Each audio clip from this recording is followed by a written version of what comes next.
Madam madam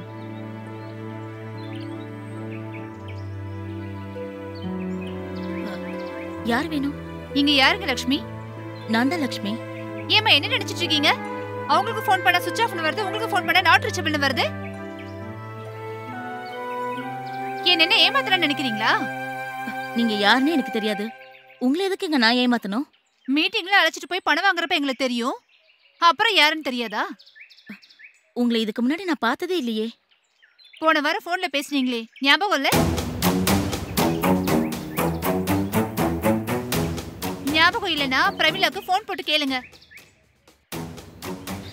நீங்க கல்யாணியா? ஆமா. இப்ப ஞாபகம் வந்துருச்சா? என்ன பிரச்சனை உங்களுக்கு? அத முதல்ல தெளிவா சொல்லுங்க. நீ தானமா போன வாரம் போன்ல சொன்ன, இனிமே பிரமிளாவோட எல்லா கிளையண்ட்டையும் நான் தான் பாத்துக்க போறேன்னு. எதுவா இருந்தாலும் என்கிட்ட கேளுங்கன்னு சொன்ன. ஆமாங்க சொன்னேன். இப்ப என்ன ப்ராப்ளம்? என்ன லட்சுமி, என்ன ப்ராப்ளம்? யார் இவங்க? ஒன்னும் இல்லைங்க, பிசினஸ் கிளையண்ட். நான் பேசிக்கிறேன், நீங்க போங்க. கிளையண்ட்ங்கற சத்தம் மேல கேக்குது. என்ன பிரச்சனைன்னு முதல்ல சொல்லு. நான் சொல்றேன் சார். என் பேரு கல்யாணி. கஷ்டப்படுற ஃபேமிலி சார். என் ஹஸ்பண்ட் டிரைவரா இருக்காரு.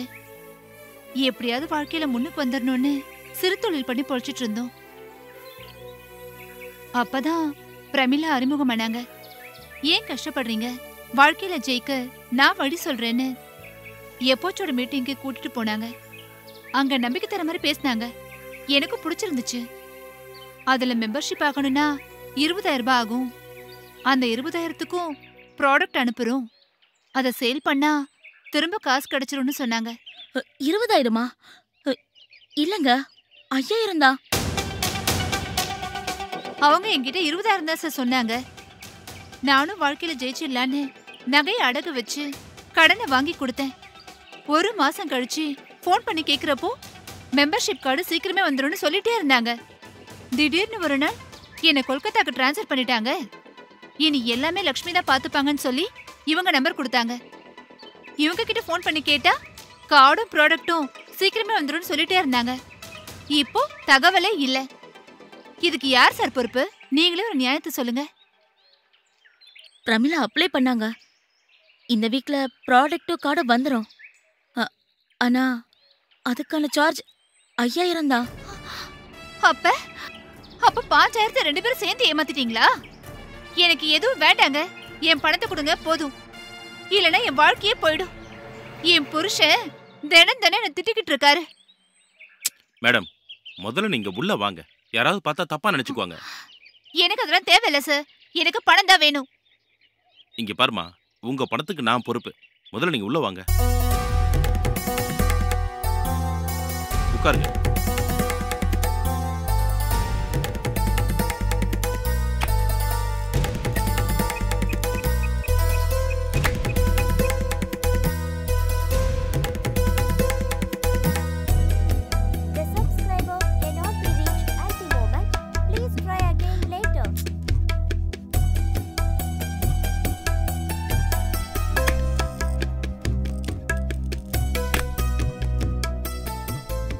இந்தாமா உங்க பணம்.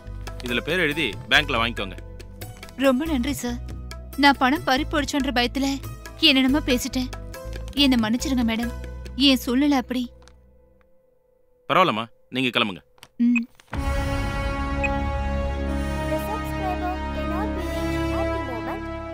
இன்னும் அந்த நம்பருக்கு நீ ட்ரை பண்ணிட்டு இருக்கியா? டைம் வேஸ்ட் பண்ணாத.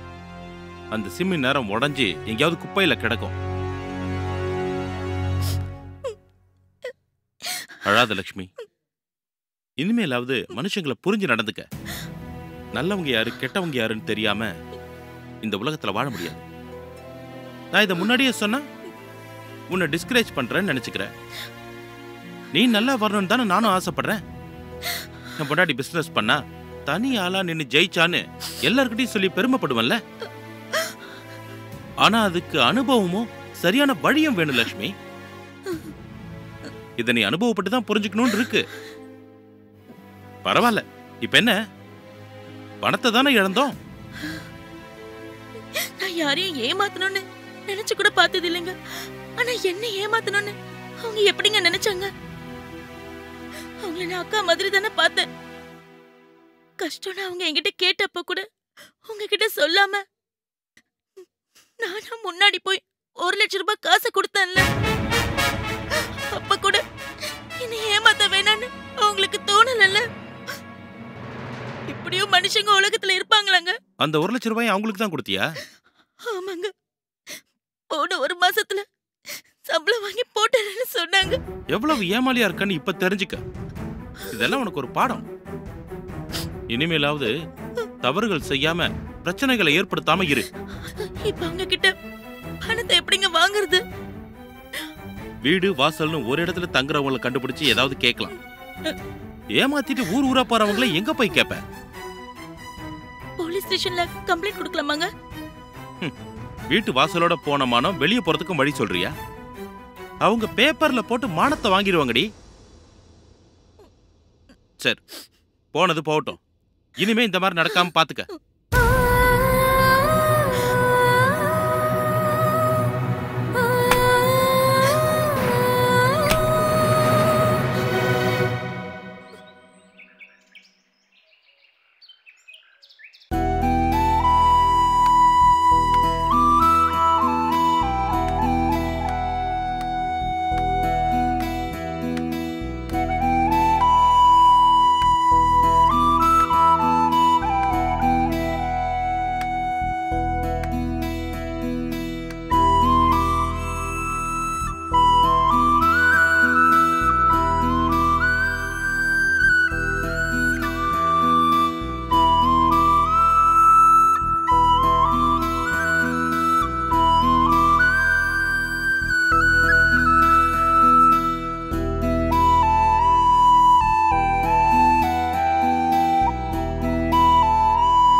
வினோ, நான் உன்னை விட்டு சிவானியை விட்டு உன் வீட்டை விட்டு போறேன். நான் உன்னை விட்டு சிவானியை விட்டு உன் வீட்டை விட்டு போறேன். அதுக்கு நீதான் காரணம்னு மனசை போட்டு குழப்பிக்காத. எல்லாரும் எந்த பிரச்சனையும் இல்லாம வாழணும்னு தான் நான் இந்த முடிவு எடுத்திருக்கேன். எனக்கு எங்கேயோ ஒரு மூலையில இருந்துகிட்டு நீ நல்லா இருக்கேன்னு கேக்குற சந்தோஷமே போதும். என்னை பத்தி யோசிக்கிறத விட்டுட்டு சிவானிய பத்தி யோசி.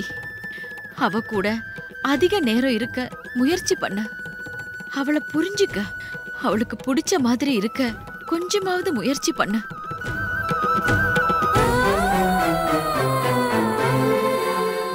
அவ உன்னை வெளியில வெறுத்தாலும் மனசுக்குள்ள உன்னோட அன்புக்காக ஏங்குறா. கண்டிப்பா அவ உன்னை புரிஞ்சுப்பா. உன்னோட பார்வையில உறவுகள் கஷ்டத்தை கொடுக்கும்னு நீ நினைச்சுக்கிட்டு இருக்க. அத மாத்திக்க.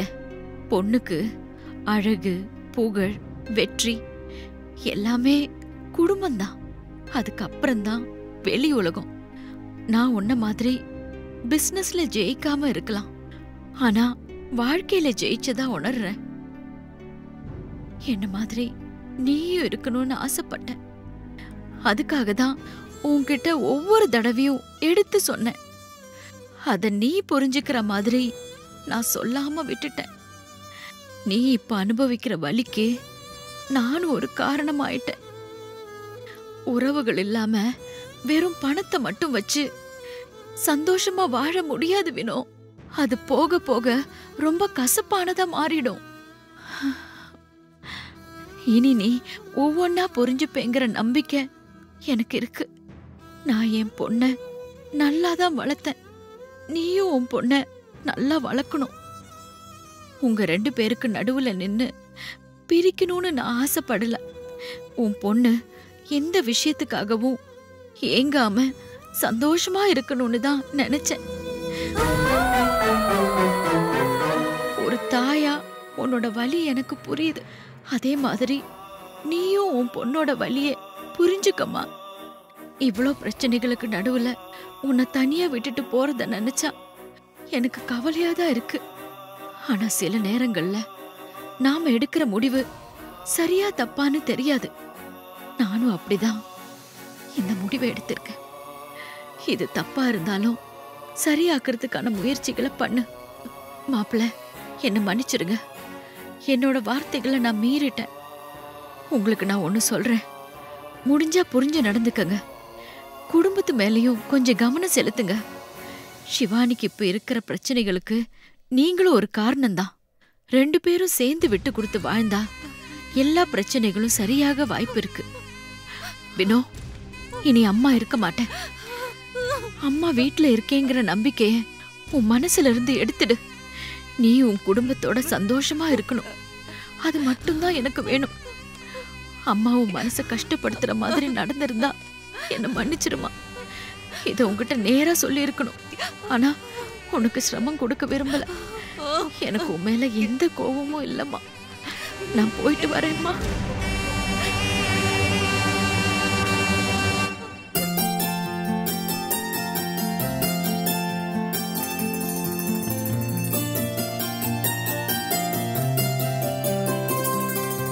என்னடா சைக்கிள் தொடச்சிட்டியா? சைக்கிள் அப்படியே இருக்குப்பா.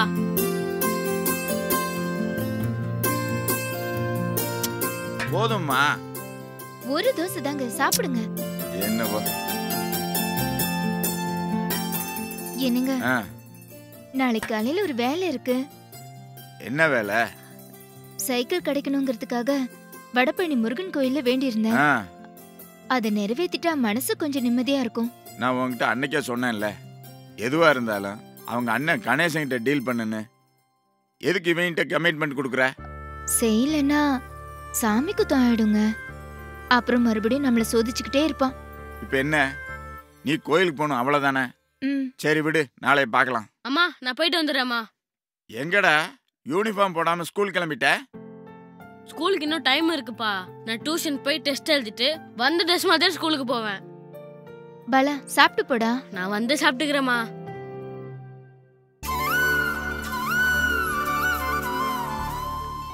சைக்கிள் இல்லாம இவ்வளவு நாளா ரொம்ப சொணங்கி போய் கிடந்தான். இப்பதான் அவனுக்கு பழைய சுறுசுறுப்பு வந்திருக்கு.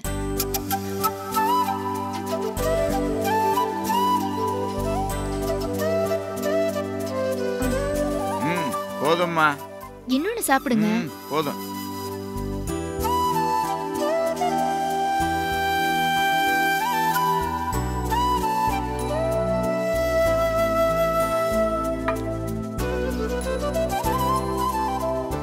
சரிம்மா, போயிட்டு வரேன்.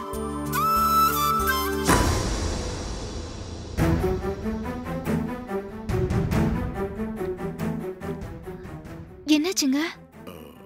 ஒன்றும் இல்லை, வாயு மாதிரி அங்கங்கே பிடிக்கிற மாதிரி இருக்கு. கொஞ்சம் சுடு தண்ணி வச்சு அதில் பெருங்காயம் போட்டு எடுத்துட்டு வா, குடிச்சிட்டு போய். இதோ வரேன்.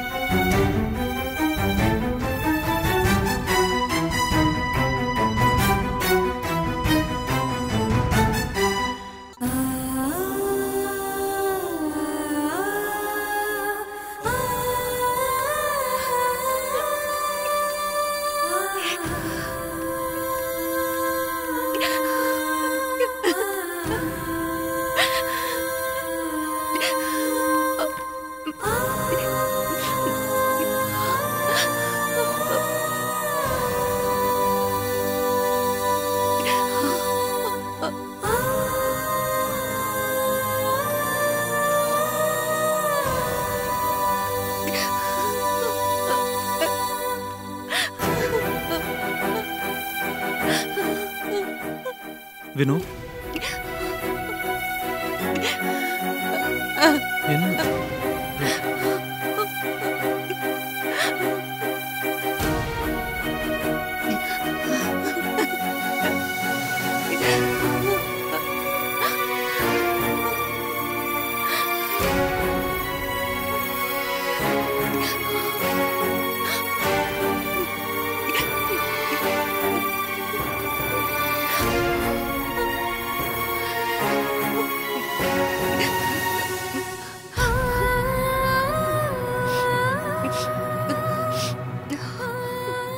இப்ப என்ன பண்றது பிரசாத்?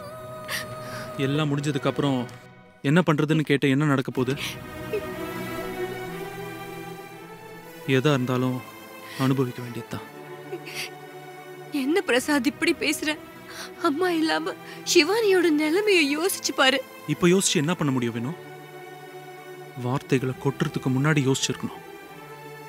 அது எனக்கே தெரியாம நடந்து முடிஞ்சிடுச்சு. இப்ப என்ன பண்ணணும்னு கேக்குறேன். என்ன பண்ணணும்னு சொல்லு, செய்றேன். அம்மா வீட்டுக்கு தான் போயிருப்பாங்க. வா, அவங்கள சமாதானப்படுத்தி கூட்டிட்டு வரலாம். முதல்ல அவங்க வீட்டுக்கு தான் போயிருக்காங்களான்னு கன்ஃபார்ம் பண்ணிக்க. ஃபோன் பண்ண அவங்க எடுக்கல. ஆனா கண்டிப்பா வீட்டுக்கு தான் போயிருப்பாங்க. நாம அங்க போய் கூப்பிட்டாலும் சமாதானமாய் வருவாங்கங்கிற நம்பிக்கை எனக்கு இல்லை. உன் மேல இருக்கிற கோவத்துல தான் அவங்க இந்த முடிவு எடுத்திருக்காங்க. இந்த லெட்டர்ல வேணா எழுதாம இருக்கலாம், ஆனா இதுதான் உண்மை. சரி, என் மேலதானே கோவமா இருக்காங்க, இருந்துட்டு போகட்டும். நீ கூப்பிடு. ஓ மேலதான் மரியாதை வச்சிருக்காங்கல்ல. என் மேல இருந்த மரியாதை தான் நீ உடைச்சிட்டிய வேணும். இதுக்கப்புறம் நானே கூப்பிட்டாலும் அவங்க வரமாட்டாங்க. அப்ப என்ன பண்ணலாம்? இப்படியே எதுவும் நடக்காத மாதிரி எல்லாத்தையும் மறந்துட்டு ஆபீஸ்க்கு கிளம்பலாமா? எல்லாத்துக்கும் நான் மட்டும்தான் காரணம்னு ஏன் பிரசாத் இப்படி கார்னர் பண்றீங்க? எனக்கும் உங்க எல்லாருக்கும் இருக்க மாதிரிதான உணர்வுகள் இருக்கு. அதை ஏன் புரிஞ்சுக்க மாட்டேங்கிறீங்க? நான் என்ன யாரும் நல்லா இருக்க கூடாது, எல்லாரும் சண்டை போட்டுக்கிட்டு இந்த வீட்டை விட்டு ஓடணும்னு பிளான் பண்ணியா பண்ற? இல்ல பிரசாத், அது நடக்குது. நானும் எல்லார் மாதிரியும் நல்லா இருக்கணும்னு ஆசைப்படுற ஒரு ஜீவன் தான். தயவு செஞ்சு இந்த நேரத்துல எதுவும் பேசாத பிரசாத். உன்னால என் கூட வர முடிஞ்சா வா, இல்ல நான் மட்டும் தனியாவே போய் அவங்கள கூட்டிட்டு வரேன்.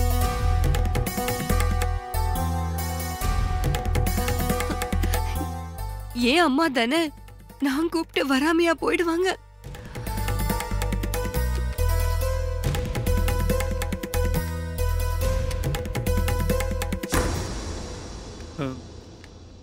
இந்த விஷயம் சிவானிக்கு தெரிய வேண்டாம்.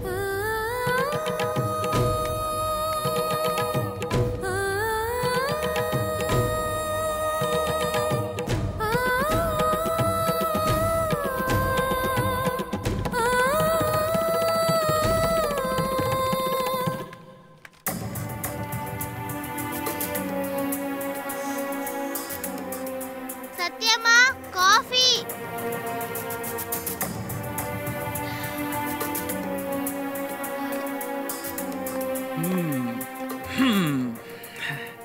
சிவானி குட்டி, இங்க உட்கார்ந்துட்டு இருக்கீங்களா?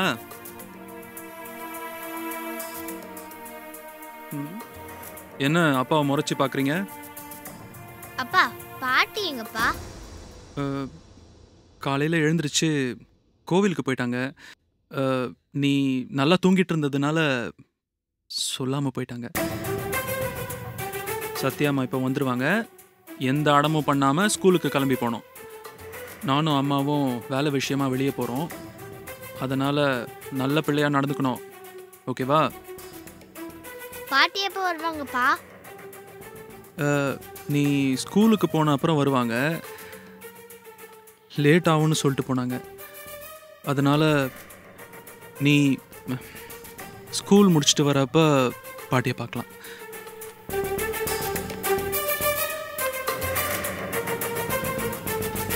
பிரசாத், போலாமா? சரி, அப்பா கிளம்புறேன். வெளியே எங்கேயும் போகக்கூடாதுன்னா?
பாட்டி ஏன் போனாங்கன்னா அவங்கள பத்தி எதுவும் பேசாத.